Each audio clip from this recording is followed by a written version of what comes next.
সুপ্রিয় দর্শক সবাইকে স্বাগত জানাচ্ছি প্ল্যানেটারি হেলথ একাডেমিয়া সুরক্ষায় প্রতিদিন অনুষ্ঠানে। আপনাদের সঙ্গে রয়েছে আমি ডাক্তার অমিতা হাসান। আমরা আসলে নারী স্বাস্থ্যের নানান দিক নিয়ে বিভিন্ন অনুষ্ঠানে আলোচনা করেছি, কিন্তু এই নারী স্বাস্থ্যের মধ্যে অন্যতম একটি দিক হচ্ছে তাদের মাসিককালীন সমস্যা। বিশেষ করে এই পিরিয়ড, যেটি আসলে নারী জীবনের একটি অঙ্গাঙ্গীভূত একটি অংশ, যেটি তার নির্দিষ্ট একটি সময় শুরু হয় এবং নির্দিষ্ট সময় পর্যন্ত চলে, এবং এটি স্বাভাবিক শারীরবৃত্তীয় প্রক্রিয়া, নর্মাল ফিজিওলজিক্যাল প্রসেস। কিন্তু এই প্রক্রিয়াটি নিয়ে কিন্তু মানুষের মধ্যে অনেক ধরনের ট্যাবু রয়েছে, অনেক ধরনের লুকানো ছাপানো বিষয় রয়েছে, অনেক কিছু রোগ রয়েছে যেটি তারা প্রকাশ করতে চায় না। এই মাসিকের অনিয়মিত মাসিক, অতিরিক্ত মাসিক অথবা কোনো ধরনের পেইনফুল বা ব্যথাযুক্ত কন্ডিশনগুলো কিন্তু তাদেরকে নানান রকমভাবে বিব্রত করে। বিশেষ করে যারা তরুণী বা কিশোরী, যারা মাত্র হয়তো তাদের এই প্রক্রিয়াটি শুরু হলো, তারা বিভিন্ন রকম বিভ্রমে অথবা বিভ্রান্তিতে ভোগেন। এই সবগুলো বিষয় নিয়ে আজকে আমরা কথা বলতে চাই। আমাদের সাথে কথা বলার জন্য স্টুডিওতে উপস্থিত রয়েছেন প্রফেসর ডাক্তার মেহেরুন্নেসা, গাইনি বিশেষজ্ঞ, গাইনিয়ান অপস বিভাগ, উপাধ্যক্ষ, holy family red crescent medical college ও হাসপাতাল। আপনাকে স্বাগত প্রফেসর ডাক্তার মেহেরুন্নেসা। জি, আসসালামু আলাইকুম। জি, ওয়ালাইকুম শুভ আসসালাম। সকাল। আমরা আসলে সত্যিকার অর্থে যে সমস্যাগুলো নিয়ে আপনারা সবচেয়ে বেশি আসলে প্রশ্নের সম্মুখীন হন, বিভিন্ন সময় বিভিন্ন জায়গায় রোগীরা আপনাদের কাছে আসে, সেটি হচ্ছে পিরিয়ডকালীন বা মাসিককালীন যে সমস্যাগুলো নিয়ে প্রতিনিয়ত আসলে অনেকেই এটা ভুগে থাকে। আমি আসলে এই প্রক্রিয়াটি শুরু করার আগে জানতে চাই যে এই পিরিয়ডের বিষয়টি, যে ফিজিওলজিক্যাল বা প্রসেস রয়েছে শারীরবৃত্তীয়, সেটি আসলে কিভাবে হয়ে থাকে এবং কখন শুরু হয়, এটা কখন শেষ হয়, স্বাভাবিক প্রক্রিয়াটি কি? আচ্ছা, ধন্যবাদ ডাক্তার অমিত। আসলে মাসিকটা তো একটা ফিজিওলজিক্যাল ব্যাপার, আপনি বললেন। এটা একটা মেয়ের জীবনে হতেই হবে, কারণ ফিজিওলজিক্যালি যদি একটা নর্মাল মেয়ে হয় তার মাসিক হবে, এটাই স্বাভাবিক। এবং এটার জন্য একটা দিনক্ষণও আছে, যেমন নর্মালি হচ্ছে 10 থেকে 16 বছরের মধ্যে এটা হবে এবং মাসে একবার হবে, 3 থেকে 5 দিন বা 7 দিনের কম এটা হবে, কিছুদিন পারসিস্ট করবে, এটাই রেগুলার। কিন্তু দেখা যায় যে অনেকেই নর্মাল নিয়মটা আসলে জানেন না যে কখন থেকে কখন হবে। অনেক যেমন ধরেন যে মাসে একবারই যে মাসিক হবে 28 +- 2 ডেজ, আমরা এরকম বলি, +- 7 ডেজও আমরা এখন হয়ে থাকে, যেমন 21 থেকে 35 দিন, বেশ একটা রেঞ্জের মধ্যে। কিন্তু দেখা যায় যে স্বভাবে আমার ওই দিন 28 তারিখে হয়েছে, এই মাসে 28 তারিখে হয়নি, এই আমার 5 মাস। তো এটা কিন্তু না, মানে বেশ একটা রেঞ্জ আছে, এটাকে আমরা নর্মাল বলে থাকি। তো এর থেকে যখন অনিয়মিত হবে, অনিয়মিত তো অনেক কারণ আছেই। তো যেটা হয় যে প্রথম যখন শুরু হয় মাসিকটা, তখন কিন্তু এস্টাবলিশড হতে একটু সময় লাগে। আর এরকম একদম 28 ডেজ +- 2 ডেজ এরকম কিন্তু সবার হবে না, একেবারেই সবার জন্য না, বা 30 to 35%। আর সবারই কিন্তু একটু বেশি, যেমন আমি বললাম 7 ডেজ ± হতে পারে, কারো 17 দিন পর পর হতে পারে, এত শর্ট সাইকেলও হয়, কারো কারো দেখা যায় 60 ডেজ পর পরও হয়। এগুলোও কিন্তু নর্মালের মধ্যে অনেক সময় আমরা কনসিডার করে থাকি, সেটা বিবেচনার মাধ্যমে দেখে তারপরে সেটা। জি জি, মানে আপনি সময়টি বলছিলাম যে একটু সময়টি বলেছেন না, অনেক সময় এটি নিয়ে অনেকের একটি বড় ধরনের বিভ্রম থাকে যে তার 15 বছর হয়ে যাচ্ছে বা এটি শুরু হচ্ছে না, আবার অনেকে বলে যে কতদিন ধরে চলবে, সেটি নিয়েও কিন্তু এক ধরনের একটা, সেটাই ওটা আমি বললাম যে মাসিক যে অনেক হবে তা না, মানে নর্মাল মাসিকটা হচ্ছে এরকম যে কয়েক ফোঁটার থেকে 3-4টা প্যাড চেঞ্জ করবে সে এক মাসে, এরকমই হওয়ার কথা। কিন্তু কেউ ভাবে যে আমার তো এত কম ব্লিডিং হলো, আমার তো কি, সেটা কিন্তু ব্যাপার না। মাসে যে ফিক্স টাইমে যে একবার দুইবার হলো, 2-3 দিন থাকলো, এটাই কিন্তু স্বাভাবিক। খুব বেশি ব্লিডিং হতে হবে সেটা কিন্তু না, একেবারে যথার্থ। হ্যাঁ। আর যেটা আমি বলছি বয়সের কথা, ওইটা হচ্ছে 10 থেকে ইউজুয়ালি 16 আমরা কনসিডার করি যে নর্মাল হওয়ার জন্য। কিন্তু যদি কারো এর আগে হয়ে যায়, যদি কারো পরে হয়, সেগুলো আমরা আলাদা এন্টিটি, সেগুলো একটা প্যাথোলজিক্যাল কন্ডিশনের মধ্যে চলে যায়। আমাদের সেগুলো নিয়ে হয়তো কথা বলবো। তার আগে আমরা যদি আপনার কাছে জানতে চাই যে আসলে এই মাসিক জনিত সমস্যা, স্বাভাবিক যে প্রকৃতি রয়েছে, এর মধ্যে সবচেয়ে বেশি মানে সমস্যা নিয়ে বা প্রশ্ন নিয়ে কোন পেশেন্টগুলো আপনাদের কাছে আসে এবং কি কি সমস্যা নিয়ে আসে? আচ্ছা, আজকাল তো আপনারা জানেন যে বেশিরভাগ রোগীরাই আসে যে মাসিকজনিত সমস্যা, সেটা হচ্ছে এক এক বয়সে এক এক রকম সমস্যা নিয়ে আসছে। যেমন রিপ্রোডাক্টিভ এজ, আমরা যেটি 15 to 49 ইয়ার্সের মধ্যে যারা ম্যারিড, তাদের তো এক রকমের সমস্যা। তারপর যারা ধরেন 10 to 15 ইয়ার্সের মধ্যে অ্যাডোলেসেন্স গার্ল যারা প্রিবার্টি জাস্ট হয়েছে তাদের মধ্যে একরকমের সমস্যা নিয়ে আসে। তবে বেশিরভাগ সমস্যা নিয়েই যেগুলো আমরা আজকাল ফেস করি সেগুলো হচ্ছে পিসিওএস, তো একটা আজকাল সবাই বার্নিং ইস্যু, সবাই জানে। পলিসিস্টিক ওভারি সিনড্রোম, ওবেজ হয়ে যায় পেশেন্টগুলো, অনেক মোটা হয়ে যায়, তারপরে অ্যাবনর্মাল হেয়ার ডিস্ট্রিবিউশন থাকে তাদের, ওরা কিন্তু খুব বেশি মাসিকের সমস্যাটা নিয়ে আসে। এরকম পেশেন্ট, এই পেশেন্টগুলো সবচেয়ে বেশি বেশি এবং আসে আজকাল। মানে একটি বড় ধরনের প্রশ্ন, মানে পেশেন্টরা বিভিন্ন জায়গায়, শুধু আপনাদের কাছেই না, যে সেটা হচ্ছে তার মেনস্ট্রুয়াল সাইকেল নিয়ে যদি আমরা কোনো হিস্ট্রি নিতে চাই, সেটি বলে হয়ে থাকে যে অনিয়মিত মাসিক হচ্ছে, যে এটা আসলে কোনো টাইম টেবিল মেনটেন করছে না, এই করছে না। তো এই অনিয়মিত মাসিকের আসলে প্রধান কারণ হচ্ছে বেশিরভাগ ক্ষেত্রে দেখা যায় যখন কোনো কারণই খুঁজে পাওয়া যায় না, সেটাকে আমরা একটা ক্লাসিফিকেশন করি। আর কিছু কিছু আছে যে, যেমন আমি যেটা বললাম যে থাইরয়েড ফাংশনের জন্য কিন্তু অ্যাবনর্মাল থাইরয়েড ফাংশনের জন্য হয়, থাইরয়েড ফাংশন বেশি হলেও অনিয়মিত হয়, কম হলেও হয়। তারপর পলিসিস্টিক ওভারি আমি একটা বললাম এটা। তারপর দেখা যায় কিছু কিছু ব্লিডিং ডিসঅর্ডারও থাকে, কিন্তু এটা আনসিন, আমরা জানি না, টেস্ট না করলে বোঝা যায় না, ওগুলো আমাদের এক্সক্লুড করতে হয়। তারপরে যেমন ধরুন ইউট্রাসের সমস্যার জন্য, সার্ভিক্সের সমস্যার জন্য, জরায়ুতে টিউমার হয় এক এক ধরনের। তারপরে এন্ডোমেট্রিয়াম, ওটার যে পর্দাটা থাকে, যে মাল্টিসিডিক হয়, সেটার মধ্যেও কিন্তু অ্যাবনর্মালিটি থাকে, হাইপারট্রপি, হাইপারপ্লেসিয়া আমরা বলি। এরকম ধরনের অসুবিধার জন্য কিন্তু অনেক অনিয়মিত মাসিক হয়। আর বিশেষ করে আজকাল আমরা যেটা পাচ্ছি, বিশেষ করে যখনই কারো একটু নিয়মিত অনিয়মিত কোনো ডাক্তার না দেখিয়ে দেখা গেল যে একটা আইট্রোজেনিক, সে এমন একটা ওষুধ খাওয়া শুরু করলো, সেটা খেলে বন্ধ থাকবে, ওটা বন্ধ করলে ব্লিডিং হবে, ওটা ইটসেলফ একটা কজ। যে সে মানে ইরিলিভেন্ট কোনো একটা ড্রাগ যদি সে কোনো ডায়াগনোসিস ছাড়া, কোনো ডাক্তার দেখানো ছাড়া যখন খেয়ে থাকে, এগুলো আমরা খুব বেশি পাই আজকাল।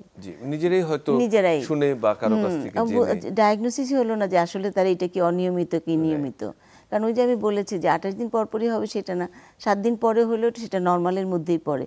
এর মধ্যেই দেখা গেল যে তারা একটা ডিসপেন্সারিতে গিয়ে একটা মেডিসিন নিয়ে মানে এগুলোর জন্য আইট্রোজেনিক, এই কজটাকে আমরা বলি আইট্রোজেনিক, ইচ্ছা মতো যা খুশি খাচ্ছে, তার জন্য কিন্তু অনেক সময়, কারণ এগুলো হচ্ছে এক ধরনের হরমোন, ওটা খেলে দেখা যাবে যে বন্ধ থাকছে, ওটা বন্ধ করলে ব্লিডিং ইরেগুলার হয়ে যাচ্ছে। এই কারণেও অনেক আমরা পেয়ে থাকি আজকাল। খুবই চমৎকার করে বলেছেন। আমরা যদি আসলে একেবারে শুরু থেকেই শুরু করি, যখন একটি মেয়ে তার জীবনের প্রথম অভিজ্ঞতা দিয়ে অর্জন করে মিনারকি বা যেটি শুরু হয়, এরপর থেকে তার মধ্যে এক ধরনের ভীতি, ভয় বা এটার যে একটা হাইজিন মেনটেন করা, এই বিষয়গুলো কাজ করে। এবং একটি স্বাভাবিক মাসিক হওয়ার জন্য যে জিনিসগুলো মেনটেন করতে হয়, যেমন একটু ভালো সুস্থ ঘুম হওয়া দরকার, তার ওজনটি নিয়ন্ত্রণ করা দরকার, খাবার দাবারের বিষয় কিছু রয়েছে, এই বিষয়ে কিছু স্বাভাবিক মেনটেন্যান্স। স্বাভাবিক মানে যে এটা হচ্ছে আসলে মাকে অবশ্যই খেয়াল করতে হবে মেয়ের দিকে, এটা পরিবার থেকে এটা শিখাতে হবে মেয়েকে। ও যখনই বড় হবে, স্কুলে যাচ্ছে, 9 বছর 10 বছর হয়ে যাচ্ছে, মাকে এটা কাউন্সিলিং করতে হবে যে হ্যাঁ, তোমার কোনো ভয় নেই, এরকম একটা জিনিস তোমার হবে। এবং এটা হলে কোনো কিছু, এটা না নর্মাল ফিজিওলজি, তুমি যে বড় হচ্ছ, ছোটোর থেকে হাঁটতে শিখলে, বসতে শিখলে, এটা তারই একটা ধাপ। এটাতে তুমি ম্যাচিওর হচ্ছ, তোমার রিপ্রোডাক্টিভ এজটা অ্যাক্টিভ হচ্ছে, এটা ইন্ডিকেট করবে। আর এটা মাসে মাসে একবার হবে, ভয়ের কিছু কারণ নাই। আর এটা হওয়ার জন্য যেটা, যে অপটিমাম একটা ওয়েট কিন্তু লাগবে। আমরা বলছি ওবেসিটি এত প্রবলেম আজকাল, এই জন্য কিন্তু মাকে আগেই খেয়াল রাখতে হবে। ছোটোবেলা থেকে কিন্তু মেয়ে বাচ্চারা অনেকেই দেখা যায় যে অনেক মোটা হয়ে যায়, হয়ে যায়, ওগুলা কিন্তু মাকে একটা ব্যালেন্স ডায়েট দিতে হবে মেয়েকে, যাতে সে ওভারওয়েট না হয়ে যায়। কারণ ওভারওয়েট থেকেই কিন্তু এই সমস্যার সূচনাগুলো শুরু হয়, এখান থেকেই শুরু হয়ে যায় তার পিসিওএস এর সমস্যা, এখান থেকেই শুরু হয় রেগুলার সাইকেল।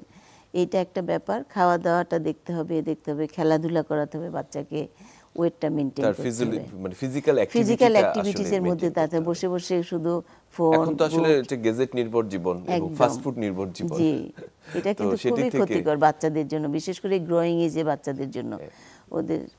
এবং মানে এটি ভীষণ গুরুত্বপূর্ণ কথা বলেছেন যে এর প্রভাব কিন্তু তার এই স্বাভাবিক যে পিরিয়ডকালীন এগুলোর উপর পরে যখন আবার বড় হবে, তখন তার ফার্টিলিটির ব্যাপার আসে, সেটার উপর একটা বিশাল ইফেক্ট পড়ে, বড় একটি প্রভাব পড়ে। আমরা আসলে দুইটি যদি রিস্ক ফ্যাক্টর নিয়ে একটু কথা বলতে চাই, যে পিসিওএস নিয়ে অনেকবারই বিষয় রয়েছে, পলিসিস্টিক ওভারিয়ান সিনড্রোম, বিষয়টিকে নিয়ে যদি আমাদেরকে একটু বলতেন। আচ্ছা, পলিসিস্টিক ওভারি সিনড্রোম আসলে কোনো, এটা খুবই মজার ব্যাপার। পলিসিস্টিক ওভারি বললেই রোগীরা একদম আপা পেটে আমার সিস্ট হয়েছে, কিন্তু এটা একটা ভ্রান্ত ধারণা। পলিসিস্টিক ওভারি কিন্তু আসলে কোনো সিস্ট না, এটা হচ্ছে প্রত্যেক মাসে যে মাসিক হওয়ার ব্যাপারটা ছিল সেটা যখন হতে পারে না তখন ওই ডিমটা কি হয়ে যায়, ওই ডিমটা একটা ছোট ছোট সিস্ট আকারে অ্যাট্রোপি হয়ে যায়, আমরা ছোট হয়ে থাকে ওইটা আর কি। তো ওইটাই ওভারির গায়ে একটা মালার মতো যদি আমরা আলট্রাসোনোগ্রাম করে যদি আমরা ইয়ে করি দেখা যায় ওইভাবে, ওইটাকেই পলিসিস্টিক ওভারি। এটা একটা মাল্টি সিস্টেম, মানে কোনো সিস্টেম নাই যে কোনো হরমোনাল মেটাবলিক এগুলো সব কিছুর উপরে এটার প্রভাব আছে এবং অ্যাবনর্মাল বিহেভ হয় এখানে। তার জন্য কিন্তু পলিসিস্টিক ওভারিতে ইররেগুলার ব্লিডিংটা একদম হবেই সবার। অনেক পলিসিস্টিক ওভারি আসলে এক একজনের এক একটা দিক। এখানে ইস্ট্রোজেনও বেশি থাকে, অ্যান্ড্রোজেনও বেশি থাকে, মেল হরমোনও বেশি থাকে, ফিমেল হরমোনও বেশি থাকে, যার জন্য কি হয় সব ধরনের অ্যাবনর্মালিটিগুলো এখানে দেখা যায়।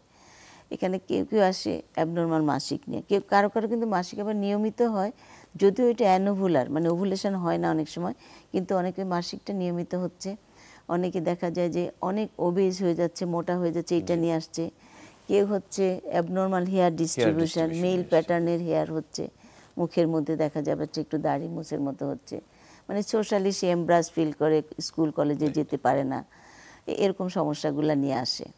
তখন আমাদের যেটা করতে হবে যে যেই সমস্যাটা নিয়ে আসে তার জন্য আমাদের সেই ট্রিটমেন্ট করতে হবে। এটা কিন্তু কোনো ফিক্সড ট্রিটমেন্ট না যে পিসিওএস হয়েছে এটা তোমার ট্রিটমেন্ট। তার কমপ্লেনটা কি, তার কেন এটা হচ্ছে, আমাদেরকে সেটা আইডেন্টিফাই করে অ্যাকর্ডিংলি তখন আমরা ট্রিটমেন্টটা করি। তখন আমরা আসলে এবং আসলে এই পিরিয়ডের উপরে হরমোনের একটি গুরুত্বপূর্ণ প্রভাব রয়েছে, জি, যেটা ফিমেল হরমোন যেটি বললেন আপনি, এস্ট্রোজেন, প্রোজেস্টেরন, এবং একই সঙ্গে থাইরয়েডের একটি গুরুত্বপূর্ণ ভূমিকা থাইরয়েডেরও রয়েছে। কিন্তু তো এবং আমরা অনেক ক্ষেত্রেই দেখেছি আমাদের ইউজুয়াল প্র্যাকটিসে যে অনেকে থাইরয়েড রয়েছে, ফ্যামিলিগতভাবেও রয়েছে, কিন্তু সেটা আনডিটেক্টেড, বেশিরভাগ ক্ষেত্রে সেটি প্রকাশিত হয় না। তার এই হরমোনের ভূমিকাগুলো নিয়ে যদি একটু বলতেন যে নিয়মিত আচ্ছা, মাসিকের ক্ষেত্রে। নিয়মিত মাসিক হওয়ার জন্য আমাদের একটা মানে কি বলবো, এটা হলো ফিজিওলজি একটা, যে হাইপোথ্যালামো পিটিউটারি ওভারি ইউট্রাস সব একটা অ্যাক্সিসের মাধ্যমে চলে। যখনই কোনো হরমোন আসে, তার এটা তো আমরা জানি হাইপোথ্যালামাস মানে মাথা ব্রেনের মধ্যে আছে, তো ওইখান থেকে একটা হরমোন রিলিজ হয়, সেটা কাজ করতেছে, পিটিউটারি গ্ল্যান্ড আছে তার উপরে, তারপরে আসে তোমার থাইরয়েড, তারপরে ওভারি, এগুলো একটা ট্রাক্টের মতো আর কি, একটা থেকে হরমোন আসে, এটা থেকে এটা, সেটা থেকে এটা। তো যখন অনেক হরমোন একসাথে যখন আসে তখন এই ব্যালেন্সটা ঠিক থাকে না, ঠিক না থাকার জন্য কি হয়ে যায়, ইমব্যালেন্স হয়ে যায়। যখন দেখা যায় যে কন্টিনিউয়াস আসছে আসছে আসছে, কিন্তু যদি আমার ওই হরমোনটা ফিডব্যাক আবার কমানোর একটা ইম্পালসও যেতে হয়, যখন এটা হয় না তখন কিন্তু দেখা যায় অনেক দিন তার মাসিক বন্ধ থাকছে, কারণ হরমোনটা আবার ফলো করতে হবে, বাড়বে কমবে, এইভাবেই কিন্তু মেনস্ট্রুয়াল প্যাটার্নটা চলতে থাকে সাইক্লিক্যাল অর্ডারে। যখনই কোনো হরমোনটা এক জায়গায় বেশি হয়ে যাবে, কম হয়ে যাবে, এই নর্মাল সাইক্লিক্যাল প্যাটার্নটা কিন্তু আর থাকে না, তখন হয়ে যায় ইরেগুলার, একদম ইরেগুলার হয়ে যায়। কখনো কখনো অনেক বেশি হয়, কখনো স্ক্যান্টি হয়, কখনো ইরেগুলার হয়, মানে প্যাটার্নের কোনো ঠিক নেই, এরকম একটা পজিশনে চলে যায় মেনস্ট্রুয়াল পিরিয়ডটা। এটি একটি একদম বলেছেন। আরেকটি স্বাভাবিক প্রক্রিয়া অনেকেই আপনারা বলে থাকেন যে পিরিয়ডকালীন সময়ে আসলে প্রচন্ড ব্যথা অনুভূত হয়, অনেকের জন্য তেমন কিছু হয় না, কিন্তু অনেকেই সেই দুই মানে স্কুলে যাওয়া অথবা কলেজ যাওয়া সেই জায়গাগুলো একদম ব্যাহত হয়। এই জায়গাটিতে আসলে আপনাদের পরামর্শ কি? আচ্ছা, মাসিকের সময় যে ব্যথাটা হয় এটা নর্মাল একটা ক্র্যাম্পিং পেইন, এটা সবারই হতে পারে, হ্যাঁ, কিন্তু পেইন ফিল সবাই কিন্তু করে না। আর কিছু কিছু প্যাথোলজিক্যাল কন্ডিশন আছে যেগুলাতে কিন্তু ট্রিটমেন্ট দিতে হয়, আইডেন্টিফাই করতে হয়, কারণ সিভিয়ার ব্যথা কিন্তু কখনো পিরিয়ডে, নর্মাল পিরিয়ডে হওয়ার কথা না। নর্মাল একটু ক্র্যাম্পিং পেইন এটা স্বাভাবিক, কিন্তু যখনই দেখবে যে সে ডাক্তারের কাছে যেতে হচ্ছে, ওষুধ লাগছে, মেডিসিন লাগছে, কাজকর্ম থেমে যাচ্ছে, নর্মাল ডেইলি অ্যাক্টিভিটি সে করতে পারছে না, স্কুল কলেজে যেতে পারছে না, পড়তে পারছে না, সেগুলোর ক্ষেত্রে অবশ্যই আমাদেরকে দেখতে হবে, যেগুলো কিছু কিছু ডিজিজের কারণে হয়ে থাকে। এটা কিন্তু সহজ না, এটা একটু কমপ্লিকেটেড ব্যাপার।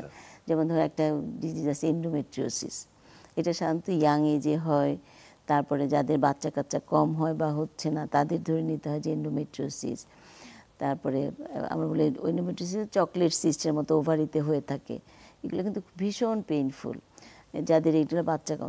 তারপর আবার যাদের হচ্ছে প্যারাস মানে যাদের অনেক বাচ্চা কাচ্চা হয়েছে তাদেরও কিন্তু অনেক ডিসমেনোরিয়া, সেটাকে বলে অ্যাডিনোমায়োসিস, সেটা ওই এন্ডোমেট্রিয়াল টিস্যুগুলো মাসেলের মধ্যে ঢুকে যায়, তখন হয়ে যায় ওইটা আরেকটা পেইনফুল কন্ডিশন। তো এন্ডোমেট্রিওসিস, অ্যাডিনোমায়োসিস, কখনো আমরা বলি যে ফাইব্রয়েড, ফাইব্রয়েডটা কিন্তু তেমন না, ওটাতে ব্লিডিংই হওয়ার কথা, কিন্তু কখন দেখা যায় যখন এগুলো চেঞ্জ হয়ে যায়, এক ধরনের বলে ডিজেনারেটিভ চেঞ্জ বলে, Change হয়ে যায়। ওই চেঞ্জ করলেও কিন্তু তখনই হয়। তারপরে যদি কোনো ইনফেকশন থাকে, ওটা আমরা পেলভিক ইনফ্লামেটরি ডিজিজ বলে, ওইগুলো সাধারণত একটু রিপ্রোডাক্টিভ এজে একটু 35-40 দিকে এগুলো বেশি হয়। এইসব কারণে কিন্তু অনেক বেশি পেইনফুল তাহলে খুব বেশি মেনস্ট্রুয়েশনটা হয়। পেইনফুল হলে কিন্তু আসলে একটা পরামর্শ নেওয়া প্রয়োজন। অবশ্যই, আসলে হ্যাঁ। কেন আসলে এটি হচ্ছে, কেন কি কি হচ্ছে, কারণে হচ্ছে। এবং এটা কিন্তু থরো একটা চেক আপেরও দরকার আছে এবং বিশেষজ্ঞ চিকিৎসক দিয়ে ট্রিটমেন্টটা করতে হবে। জি অবশ্যই। আমরা যদি আসলে আমাদের যারা একেবারে তরুণী বা যারা কিশোরী রয়েছেন, যদি মেনস্ট্রুয়াল হাইজিন সম্পর্কে একটু জানতে চাই, যে এই সম্পর্কেও কিন্তু আমরা সমগ্র বাংলাদেশের কথা যদি চিন্তা করি, শুধু শহর কেন্দ্রিক নয়, জি। একদম প্রান্তিক বা রুরাল এরিয়াতে, তাহলে একটা কমন মেনস্ট্রুয়াল হাইজিন মেনটেন করা খুব জরুরি এই সময় জি। তাকে স্বাভাবিক রাখার জন্য। সে বিষয়ে আপনারা সাধারণত কি ধরনের আমরা পরামর্শ যেভাবে দিয়ে থাকেন? যেটা বলি যে ওইটা আমি বলেছি যে মাকে আমাদের খুব ইয়ে করতে হবে, ওই সময় তার খাওয়া দাওয়াটা দেখতে হবে। আর হাইজিনটা বলতে যে সে স্যানিটারি প্যাড ইউজ করবে, সেটা একটা প্যাড অনেকক্ষণ ধরে ইউজ করে থাকবে না। সে বেশি করে পানি ফেলে বারবার জানে তার ইউরিনেশনটা ঠিক মতো হয়, তাহলে ইউরিনারি ট্র্যাক্ট ইনফেকশনটা হবে না। তারপরে তার হাইজিনটা ওই অনেকক্ষণ যদি ব্লাডটা অল্টার্ড হয়ে যায়, সেই ব্লাডের কাপড়টা যদি অনেকক্ষণ থাকে সেটাও যাতে না হয়, বারবার রিপিটেডলি চোখ করার সাথে সাথে সে চেঞ্জ করে ফেলবে এটা। আর ডেইলি খাওয়া দাওয়াটা একটু নিউট্রিশাস ফুড তখন তার নেওয়া দরকার, যে পানি জাতীয় খাবারটা বেশি খাবে, তারপরে এই ধরনের নিউট্রিশাস আসলে ডায়েটটা সে একটু নিবে, এগুলোই করতে হবে। একদম।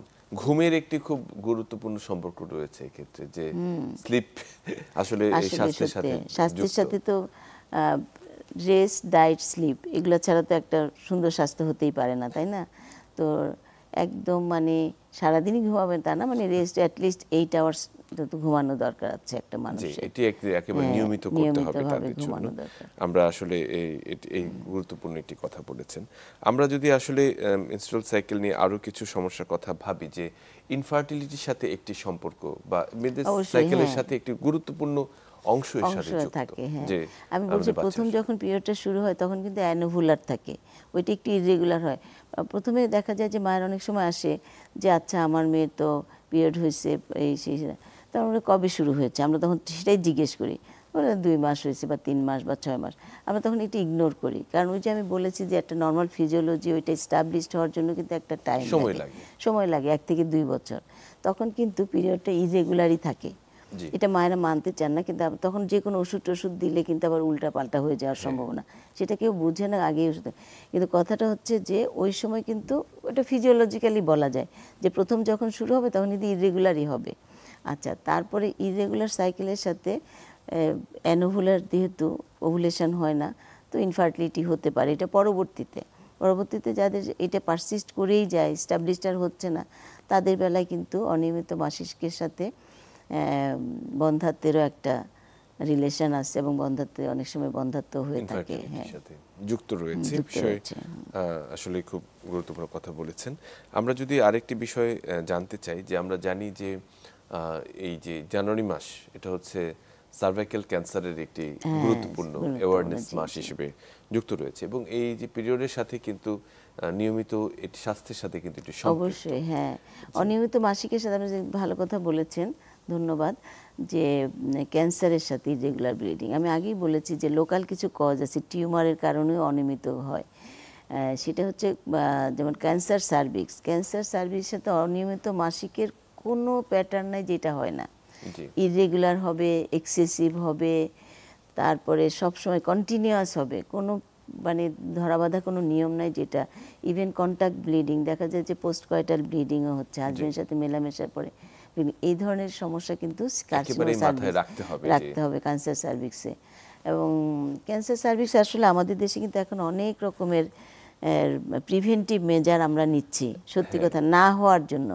হওয়ার পরে তো আছেই, না হওয়ার জন্য কিন্তু আমরা অনেক রকমের কি বলে এটাকে প্রোটোকল শুরু হয়েছে আমাদের দেশে। সম্প্রতি এটি টিকা দেওয়া হয়েছে, হিউম্যান প্যাপিলোমা টিকা, ভাইরাস। তারপরে ভায়া আপনারা শুনেছেন ভিজুয়াল test, ইন্সপেকশন, screening যে যে test গ্রামে গুলো গঞ্জে আমরা নন ডাক্তার যারা ডাক্তার না, জাস্ট একটা স্পেকুলাম দিয়ে সে সার্ভিসটা দেখবে অ্যাবনর্মাল নাকি নর্মাল, এটা দেখে সে তার পাশের সেন্টারে পাঠাবে। সেখানে আমাদের ভায়ার ফ্যাসিলিটিস আছে, ভায়া করে সে দেখবে যে পজিটিভ নেগেটিভ, এরকম। তারপর প্যাপসমিয়ার তো আমরা অনেক আগে থেকেই করে আসছি। তারপরে human papilloma virus and DNA DNA এখন টেস্টিংটা DNA এখন আমরা testing হচ্ছে রিসেন্টলি এখন। করছি, এবং আমাদের কিন্তু দেশে এখন প্রিভেন্টিভ মেজারমেন্ট এগুলো আমরা তো করছি, স্ক্রিনিং, তারপরে যাদের দরকার আমরা কিন্তু ভ্যাকসিনের ব্যবস্থাও কিন্তু আমাদের এবং দেশে সম্প্রতি আছে। আমরা দেখেছি যে সবগুলো বিভাগে হ্যাঁ, হ্যাঁ। 10 থেকে 16 বছর বয়সী সবাইকে দেয়া আমরা কিন্তু হচ্ছে ভ্যাকসিন 90%। দিচ্ছি। জি, অসংখ্য ধন্যবাদ প্রফেসর ডক্টর মেহরুন্নেসা। আমরা আপনার কাছে আবার ফিরে আসবো, তবে তার আগে একটা ছোট্ট বিরতি নেই।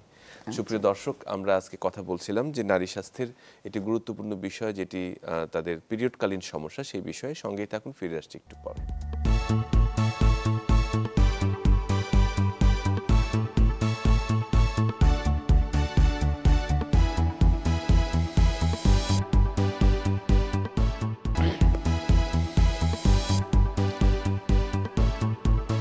সুপ্রিয় দর্শক, সবাইকে আরেকবার স্বাগত জানাচ্ছি সুরক্ষায় প্রতিদিন অনুষ্ঠানে। আপনাদের সঙ্গে রয়েছে আমি ডাক্তার অমিত হাসান। আজকে কথা বলছিলাম নারী স্বাস্থ্যের গুরুত্বপূর্ণ একটি অংশ, মাসিককালীন সমস্যা এবং এর প্রতিকার নিয়ে। আমি প্রফেসর ডক্টর মেহরুন্নেসা আপনার কাছে আবার ফিরে আসলাম, এবং যে বিষয়টি নিয়ে আমরা এখন কথা বলতে চাই যে এই পিরিয়ডকালীন সময়ে আমরা কমন একটি প্রবলেম দেখতে চাই। এটি নিয়ে হয়তো অনেকেই আপনাদের কাছে আসেন না, কিন্তু পরিবারের সদস্য যারা রয়েছেন তারা সেটি বুঝতে পারেন। সেটা হচ্ছে তাদের মানসিক স্বাস্থ্যটি। বিশেষ করে মেয়েদের ক্ষেত্রে তারা যেটা হয়, ইয়াং যারা রয়েছে তাদের মুড সুইং হয়, বা বড়দের ক্ষেত্রে হয়, যে সময় দেখা যাচ্ছে এই 4-5 দিন তাদের কোনো কথা বলা যাচ্ছে না, অল্পতেই রেগে যাচ্ছে, স্কুলে বা কলেজে তারা অনেকের সাথে ঝগড়া হচ্ছে, পরিবারের সদস্যের ঝগড়া হচ্ছে। এই মুড সুইং এর কারণটি কি, এবং এটিকে আসলে কিভাবে মানে কোপ আপ করা যায়? এটা কিন্তু নর্মালি একটা মাসিকের সময় কিন্তু মেয়েদের হয়ে থাকে। সেটা আমি আগে বলেছি যে এই পিরিয়ডটা যখন হবে তখন ওটাকে মানসিকভাবে প্রস্তুত করতে হবে তাকে, এই হওয়ার আগের থেকে শুরু করে হওয়ার সময়। এবং এই সময় কিন্তু আসলে হওয়ার একটা কারণও আছে। এই সময় হরমোনাল কিছু উত্থান পতন, আপ এন্ড ডাউন হয়। প্রজেস্টেরন হরমোন এটা কিন্তু খুবই ডিপ্রেসিভ হরমোন। ইস্ট্রোজেনটা কিন্তু খুব ভালো ভালো, সব মন্টন ভালো করে দিবে, দেখতে সুন্দর সব কিছু। প্রজেস্টেরনিক ফেজটা কিন্তু আসলে সত্যিকারে, ইভেন বইতে বলা আছে যে মানে সুইসাইডাল টেন্ডেন্সিও কারো হয়ে থাকে, এত ডিপ্রেশনে মানুষ চলে যেতে পারে। সুতরাং এটা কিন্তু একদম নেগলেক্ট করলে হবে না। একটা মানুষ যদি পিরিয়ডের সময় যদি সে অ্যাবনর্মাল বিহেভিয়ার করে বা সবার সাথে খারাপ ব্যবহার, সবার এরকম যদি হয়, কোনো কিছু খিটমিটি হয়ে যায়, সেটা হতেই পারে, কিন্তু সেটাকে আমাদের ট্যাকল করতে হবে। যেমন বাসায় যারা তার কাছাকাছি থাকে তারা যদি জানে যে তার এই সমস্যা, তাকে তার সেরকম বিহেভ করতে হবে তাকে, যে না এখন তার মন খারাপ আছে, তাকে বিশেষ করে যদি তার বিয়ে শাদী না হয় তখন মাই তো দেখবে, মাকে তার বুঝায় বলতে হবে, মাকে তার সঙ্গে সঙ্গ দিতে হবে, টাইম দিতে হবে, মানে ভালোভাবে তার সাথে বিহেভ করতে হবে, যাতে করে সে এই খিটমিটে স্বভাবটা না বেশি ইয়ে করতে পারে। কিন্তু আসলে হয়ে থাকে এটা হরমোনাল চেঞ্জের জন্যই হয়। আমরা এমন অনেক দেখেছি যে কাউন্সিলিংয়ের খুব দরকার হয় এই সময়টা, যে মা হয়তো পারছে না, বলে না আমি তো কিছুতেই পারছি না, আমার মেয়ে তো এরকম করছে এরকম। আমরা কখনো কখনো কিন্তু আমরা মায়ের কথার উপর অনেক সময় আমরা অ্যাডমিশনও দিয়ে থাকি, যে আচ্ছা দেখি আমরা কিছু করতে পারি কিনা। তখন দেখি যে আমরা ইয়েকে সাইকোলজিক্যাল সাপোর্ট দেওয়ার জন্য সাইকিয়াট্রিস্টের সহায়তাও আমরা নিই, এবং তারা কাউন্সিলিংও করে মেয়েকে। তখন আমি দেখেছি কাউন্সিলিংয়ে কিন্তু অনেক ভালো কাজ করে এগুলা।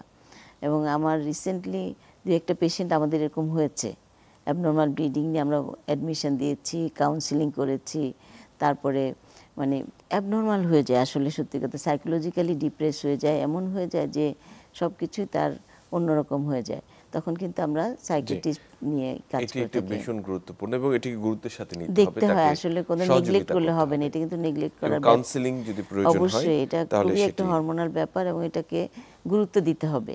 জি, সেটি বলছিলাম, অনেকের জন্য সেটি আতঙ্কের, মানে বিশেষ করে পিরিয়ডের সময়টি যখন তারা এক্সপেক্ট করে, মানে এই সময়টি তারা একটা আতঙ্কে ভুগতে থাকে। হ্যাঁ, ওইটা আগে থেকে মানে প্রিলিমিনারি একটা কাউন্সিলিং যদি করা থাকে, যে এটা তোমার মাসে মাসে হবে, এটা ভয়ের কিছু না, এটা হলে তোমার এরকম হবে, এই জিনিসটা যদি আগে থেকেই কেউ জানে, কাউন্সিলিং করে রাখে, তাহলে কিন্তু একটা ভালো এফেক্ট পাওয়া যায় তার। না হলে কিন্তু প্রস্তুতি থাকা, জি, না হলে একদম মানসিকভাবে আমার অত তারিখে পিরিয়ড হবে আর সে অস্থির হয়ে থাকে। জি জি, সেটি একটি খুবই দারুণ বলেছেন। আরেকটি বিষয় নিয়ে যদি আমরা কথা বলতে চাই, যে সেটি হচ্ছে অনেকেই দেখা যাচ্ছে বিভিন্ন অকেশন অথবা কোনো কারণে তার সাইকেলটাকে পিছাতে চায় বা মেনস্ট্রুয়েশনকে হোল্ড করতে চায়, হ্যাঁ, হ্যাঁ, এটা এই অনেক ধরনের সময় ক্ষেত্রে হয়ে থাকে। এটা হ্যাঁ, আপনারও কাছে অনেকে আসে অনেকে পরামর্শ আসে, জি, নিতে। বিশেষ করে হজে যাবে, জি। বিশেষ করে কিছুদিন পরে বিয়ে হবে, কিছুদিন পরে সে একটা ট্যুরে যাচ্ছে, এই এরকম ধরনের কিন্তু এই ক্ষেত্রে ধরনের পেশেন্ট আমরা আমরা অনেকেই আমরা এই পাই। প্রসঙ্গে নিয়ে কথা বলবো, তার আগে একজন দর্শক আমাদের সঙ্গে যুক্ত আছেন, আচ্ছা, ঠিক আছে। আমরা তাকে একটু যুক্ত করে নিই। দর্শক, আপনার নাম এবং ঠিকানা জানিয়ে প্রশ্নটি করুন। আমাকে শুনতে পাচ্ছেন? আসসালামু আলাইকুম। ওয়ালাইকুম সালাম। জি, আপনার প্রশ্নটি করুন। জি, আমার প্রশ্নটা হচ্ছে আম,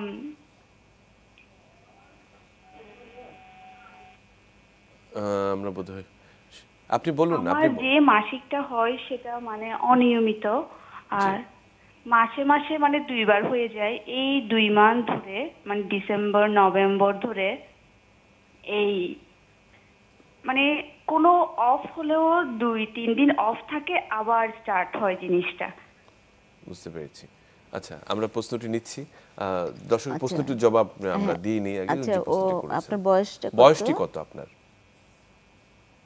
আমার বয়স হচ্ছে 20 বছর। কত? 20 বছর। 20 ও বছর। আচ্ছা, 20 বছর, right. 20 বছর। ওই যে এই সময় আসলে অনিয়মিত একটু হতে পারে, অ্যানোভুলার সাইকেল হয় বেশিরভাগ সময়, অনেক সময়। তো এটার আসলে কারণটা জানতে হলে একটু ডিটেইলস হিস্ট্রি নিয়ে তারপরে বলতে হবে কোনো ড্রাগস সে খাচ্ছে কিনা। ওষুধের কারণেও কিন্তু অনেক সময় হয়, আমি বলেছি যে এখন মাসে 2 বার যদি হয় সেটা একটু দেখার বিষয়, হিস্ট্রিটা ভালো করে নিতে হবে, কোনো ওষুধ সে খাচ্ছে কিনা, তার থাইরয়েড ফাংশন ঠিক আছে কিনা, কিনা। এগুলো একটু দেখে নিতে স্ক্যান করে হবে। একটু দেখা দরকার, হ্যাঁ, যে আর একটু ultrasound ওয়েটটা তার করে। কিরকম, এগুলার বাট উপরে এই ধরনের আসলে সমস্যা নিয়ে তো আসে সমস্যা আপনাদের আসে। হ্যাঁ, কাছে এটা একটু রোগী। ডাক্তারের পরামর্শ নিতে হবে দেখা করে। তার মাসে 2 বার হয়ে যাচ্ছে এখন, আমি যেটা বললাম মাসে 2 বার, এখন 1 তারিখে হইলো আবার 29 তারিখে, এটাও কিন্তু মাসে 2 বার। স্বাভাবিক। হ্যাঁ, সেটা এখন কবে হয়েছিল কি হয়েছিল এগুলো ডিটেলস জি। হিস্ট্রি নিয়েই বলতে হবে। জি, আমার মনে হয় যে একটা ভয় পাওয়া, আতঙ্কের কিছু নেই। আতঙ্কের আপনি কিছু একজন নেই, দ্রুত হ্যাঁ। একজন গাইনোকোলজিস্টের সঙ্গে দেখা করেন, হ্যাঁ। মানে দেখা সাক্ষাৎ করুন, নিশ্চয়ই বিষয়টি আর সমাধান বেশি হবে। ব্লিডিং হলে একটু আয়রন ভিটামিন খেতে পারে, যাতে একদম। ব্লিডিং, একটা ভয় তো এটাই যে বেশি ব্লিডিং হয়ে সে এনিমিক না হয়ে যায়, রক্তশূন্য না হয়ে জি, যায়। জি, সেটি সেটা। একটি কারণ।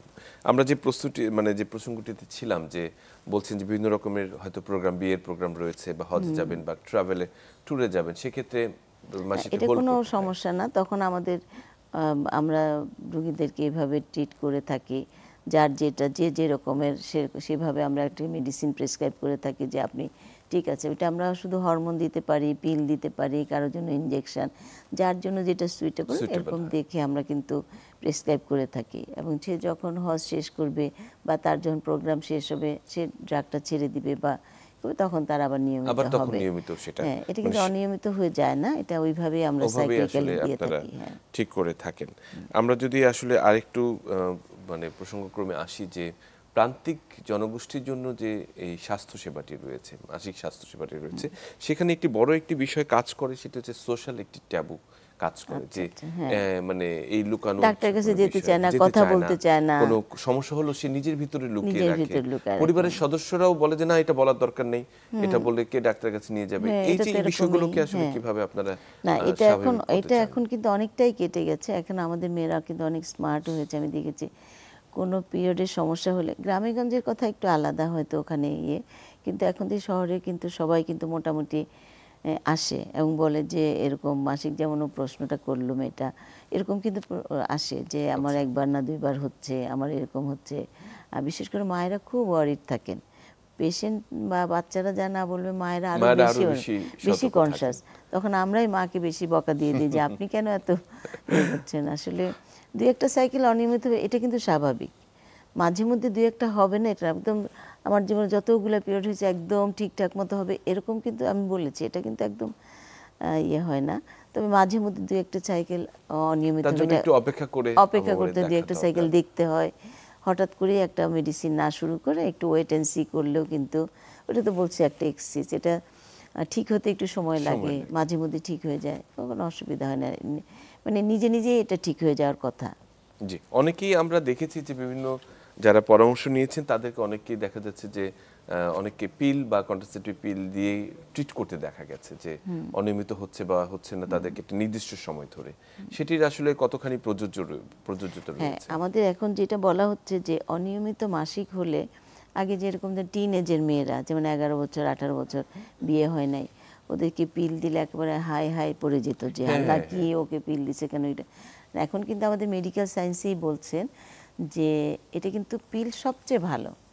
পিল হচ্ছে একটা মেডিসিন যেটা কিনা সাইকেল রেগুলার করবে, পরিমিত রক্তক্ষরণ হবে, পেইন থাকবে না তার। তারপর সে যদি কন্ট্রাসেপটিভ হিসাবেও চায়, যেমন রিপ্রোডাক্টিভ এজে যে মাটা বাচ্চা আছে 2টা বাচ্চা নিবে না, তার মধ্যে তার এই সমস্যাটা হয়েছে, তার জন্য তো আরও ভালো, কন্ট্রাসেপশনও হয়ে গেল। তাহলে পিলের অ্যাডভান্টেজ কিন্তু অনেক। প্লাস পিল তো গভর্নমেন্ট লেভেলেই সাপ্লাই আছে, যাদের একটু টাকা পয়সার সমস্যা থাকবে তা তো গভর্নমেন্ট লেভেল থেকে নিতে পারে, কোনো অসুবিধা নেই, সুখী নামেই পাওয়া যায়। ওটা যদি খেয়ে থাকে তাহলে তো ওর টাকা পয়সাও লাগলো না। মানে পিল হচ্ছে সবচেয়ে অ্যাডভান্টেজিয়াস। আর সবচেয়ে বড় কথা, রোগীরা ভাবে যে পিল আমি খাবো, পিল খেলে তো মোটা হয়ে যাবে, এটা একটি কমন, এটা কমন একটা কথা। কিন্তু complaint। আমি এটা জানাতে চাই সবাইকে, পিল কিন্তু ইটসেলফ, এই ড্রাগটা কিন্তু মানুষকে মোটা করে না। মোটা করে কিন্তু ইনজেকশন, যে কন্ট্রাসেপটিভ ইনজেকশন আছে ওটা কিন্তু ডিপোর্ট ফর্মে আমরা 3 মাসের জন্য একটা ইনজেকশন দিয়ে দিই, ওই ইনজেকশনটা কিন্তু মানুষকে মোটা করে। সে খাক বা না খাক ওই ইনজেকশনটাই মোটা করবে। কিন্তু পিলের জন্য যে মোটাটা হয় সেটা হচ্ছে পিল খেলে মানুষের ফিলিং অফ ওয়েলবিং, মানে ভালো লাগে মানুষের শরীরে, তখন সে ভালো বেশি বেশি খায়, এই জন্য মোটা হয়ে যায়। কিন্তু আমরা তখন আমি বলি যে পিল তোমাকে মোটা করবে না, মোটা করবে তুমি বেশি খেলে। না না মোটা হওয়ার জন্য যে ইয়েগুলো সেগুলো তুমি ফলো করো, পিল খেলে মোটা হবে না, কারণ পিল ইটসেলফ মোটা করে না। জি, মানে আমরা আসলে খুবই পুরোটো বিষয় নিয়ে আপনি অনেকগুলো চমৎকার তথ্য দিলেন এবং আমার বিশ্বাস যে বিষয়গুলো সবার উপকারে আসবে। আমরা একেবারে শেষ পর্যায়ে আপনাকে আজকে ধন্যবাদ জানাতে চাই আমাদের সঙ্গে এতক্ষণ যুক্ত থাকার জন্য। আপনাকেও ধন্যবাদ, চ্যানেল 24-এর সব কর্মকর্তাদের জন্য ধন্যবাদ। Thank you.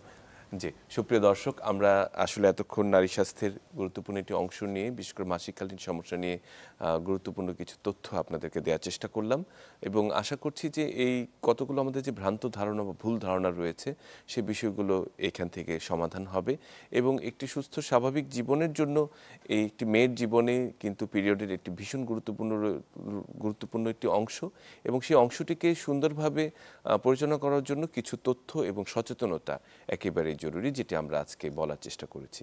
সবাই সুস্থ থাকবেন, ভালো থাকবেন।